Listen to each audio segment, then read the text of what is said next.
my creative workstation evaluation. So start with my compositional aims and creative influences. So in the beginning, I threw around some ideas of doing some Daft Punky vibes as I was going through the phase at the time. It's hard to think of a particular direction because when I started the course I had writer's block. I didn't feel like any ideas were coming. Throughout the year, the ideas began to take shape. One unexpectedly came from nowhere, like 2 to 3 weeks before 2 weeks ago. So that's crazy how quickly they can go work.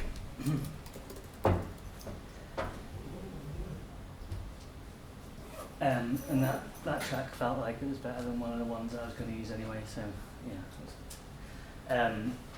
Basically, when I was in lockdown, I ended up listening to a lot of sample-based electronic music, and I thought I could have a go myself.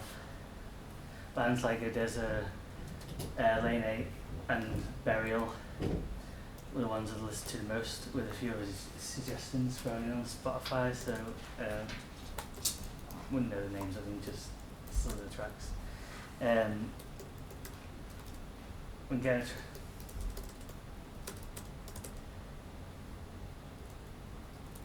So when I'm making tracks, when I first sort of finished making a track, I get an acapella and added it to see what I can do with it and see where I can go with that. I used to write pop songs, but structurally and vocally, I never felt they could really match with the pop music that's out there. So when doing this genre, messing with samples and synth sounds, I felt like it could sort of match what was going on out there at the time and I thought I could do it myself, and some of it sounds good, and it felt good whenever you get a track that did come out very well. Okay, so two of my three tracks are a sample-based sort of musics, and one's like a pop song. So that one is Blue Eyes.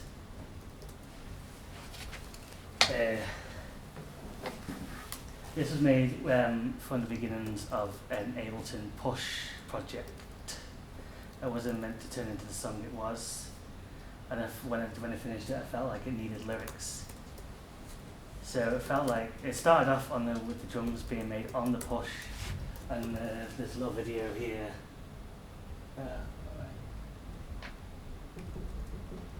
Just shows you how it was sort of inputted with the step sequencer. Yeah, okay.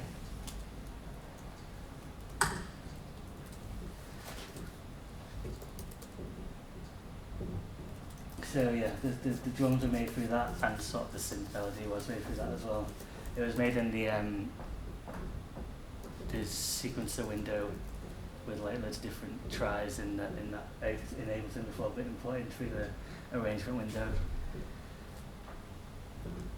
So I made them both in the analog synth. The bass synth in there is on there, and then the bouncier synth is on there as well. So to get the bassier sound, I mixed a square wave and a sawtooth wave that was thrown down 2 octaves with very little attack and medium-ish decay, as you can see there, and it's written there, and a sort of low frequency on the square wave. While the other synth, which you can see on the bottom, is a sawtooth and a sine wave, which is arpeggiated to get like a bouncier sound. And on the arpeggiator, it has transposed steps added to it, so it goes up and down in the octaves as it's going. The vocals of the track have been auto-tuned and have been compressed and gated and auto-filtered to sort of like make myself sound good, like make the vocal sound a lot better, so it just takes out, just give it a better feel. The frequency on the synth, the bouncier synth, is automated to change in the verse chorus to give it a bit of variety, and the volume on the volume of the chorus, the verses build as the frequency of the synth goes on as it comes in, just so yeah. And then at the end there's a breakdown, as you can see near the end there, and that's just one of the the verses put into the simpler vocal sampler thing, and just yeah, and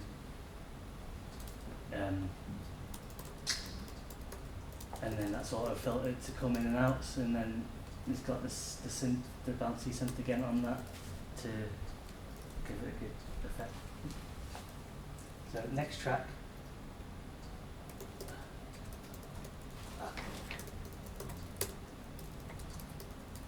Is Vives. That's the track that you were listening to before. So that's why I just got the full arrangement window, because we've listened to it.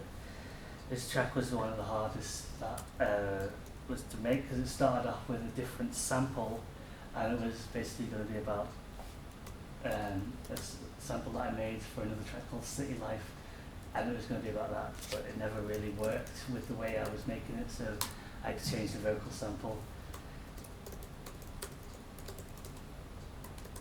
So the vocal sample was put in the simpler again and spliced, and didn't really take much vocal out of it, just the R's that sounded good with the song. So yeah, that sort of became what it was, and it's called The Abyss because the R's going like disappearing in and out. You've had about 7 minutes, Lee. So the analog, this is made with the analog synth again. There's a bounce, like it sounds bouncy to me, which is arpeggiated, and it's made with a sawtooth wave with like short attack and decay, with a long release. Again, the arpeggiated transposes about 12 dB, and then yeah. That's it.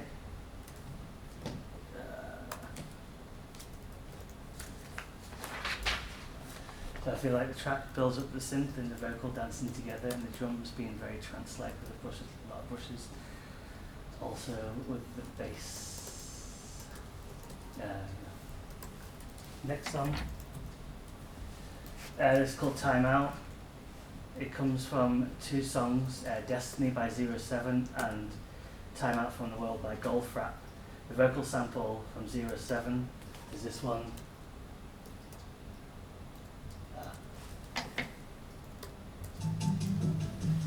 It's just a sample that I've always sort of like wanted to play around with, and yeah, it's the first part of the song.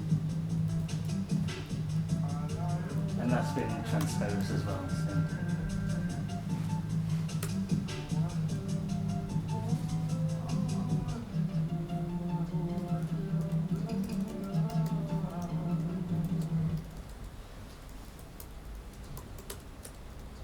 So I wanted to sort of like work in the Goldfrapp track,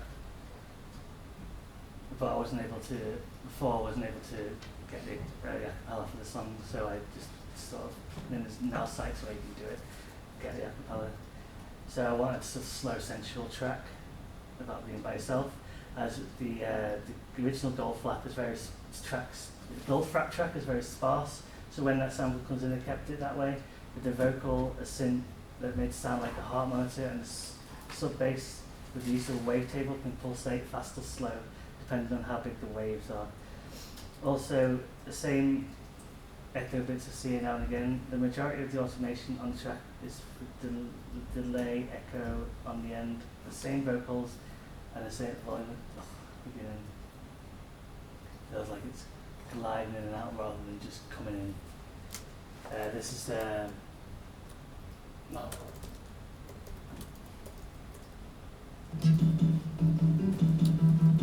sort of Goldfrapp sample. It's got a transposed vocal on the doubled up.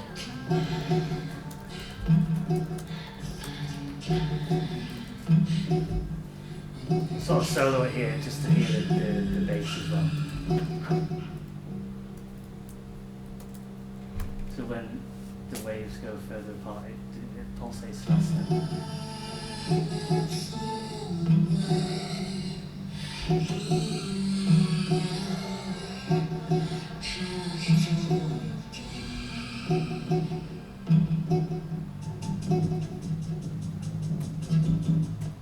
Okay. So strengths and weaknesses. The fact that they all came together in the end for a while, as I wasn't sure they would. The main thing is not being able to get the City Life track to vision to work how I wanted. It just wasn't sitting right, no matter how I tried. But I like how it ended up in the end. Another thing that I have to work on is my tendency to over reverb and echo things. I started to see a little bit works better, and how badly overdoing it gets doing everything. Also, structuring songs need work on getting from one verse to the other, and building tension is something that I need to work on. I do feel I have a better understanding of Ableton's analog synth. I can feel like I can better make stuff in there now that I'm better than I used to, better understanding. I feel like I make my own sounds through it confidently in the future, and same goes with the vocal sampler and knowing how to use them as well. And that's me. Okay, just give me a second while I type up some notes and then we'll do some questions.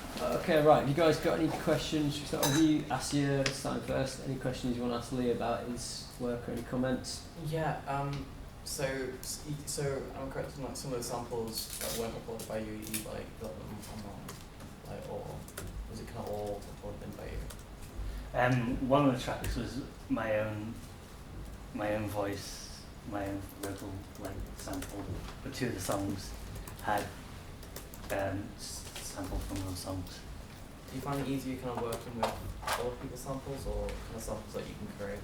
Well, it's better with other people because then they sound better than my own voice. No, I think you should experiment a bit more with kind of recording your own samples. It doesn't have to be your voice, it can be anything. You can record someone else saying something, I don't know. Yeah, I think definitely. I liked that second one you played,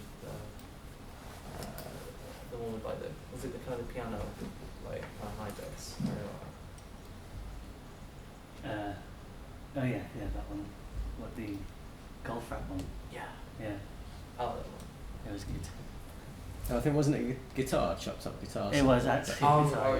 Okay, that's yeah. It's quite like, it doesn't really sound like a real guitar because it's chopped. Yeah, it's very small chopped up, slices. yeah.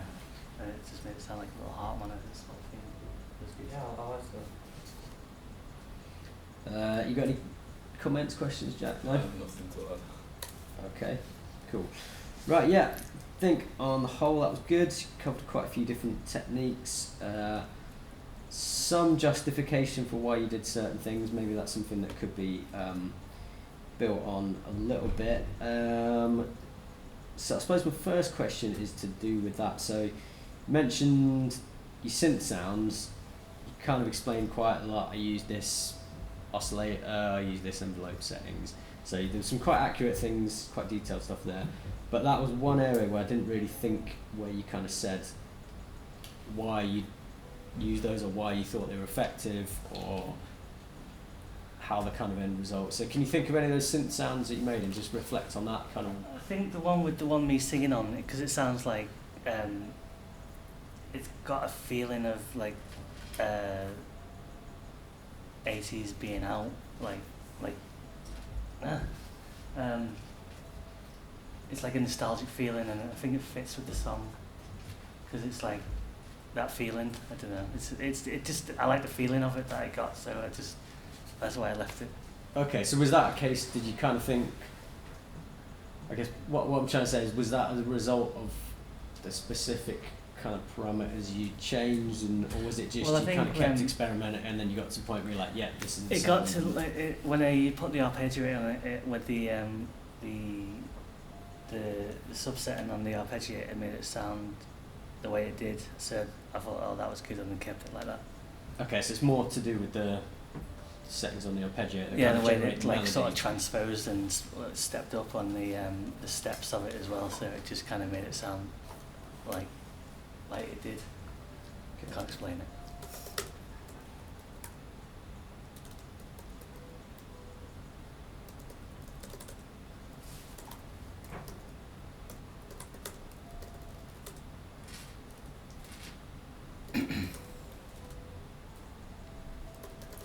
Okay. The other question, actually, it's to do with using the synth as well. So yeah, like it's in the strengths and weaknesses at the end. Maybe a little brief, but you did highlight quite a few areas that you thought that you wanted to work on, things that you thought you sort of more got a better awareness of kind of how much reverb and delay to use. I like the fact that you kind of highlight something that you progressed with quite a bit, which was using analog on Ableton, so you feel that you're quite confident with it now. So as I'm sure you're aware, the world of using synthesizers, there's loads of different ones out there, there's loads of different kind of parameters. So are there other parts of analog, maybe some of the more kind of obscure, unusual parameters that you feel like you could understand more, or are there other synth plugins that you kind of think, right, I'm going to check this one out next, see what I can do with that? Oh, I've It's not really thought different. about that. I just know there's like with the ADSR and stuff in the oscillators, it's just easy to understand now. So maybe Okay. I should have a look into the other obscure parts of them and stuff again. Okay. Cool. Yeah. So I'd say that because the synthesizer is quite clearly quite a big bit of your sound, of your sort of production. So maybe that's something that I'd suggest exploring. So there's all like analog, like a lot of Ableton synths, is deceptively complicated. So things like you've got like unison modes, there's like sync and sub oscillators and loads of extra kind of things. It's just a bit of playing around, isn't it? Yeah. So now that maybe you delve into them. basics of it, then maybe delve around. Yeah. Yeah, and also some other instruments. So it's absolutely great synthesizer analog, but by using other ones you can kind of capture different sort of styles and different. So that's part of it. If you're going to use synthesizers a lot, experiment with different plugins, hardware ones, and kind of work out what things are best at certain kind of sounds, and that tends to give music a bit more depth than just using the same thing. So that's where I'd kind of recommend going to this. Yeah. So But yeah, okay, good stuff. Stop there.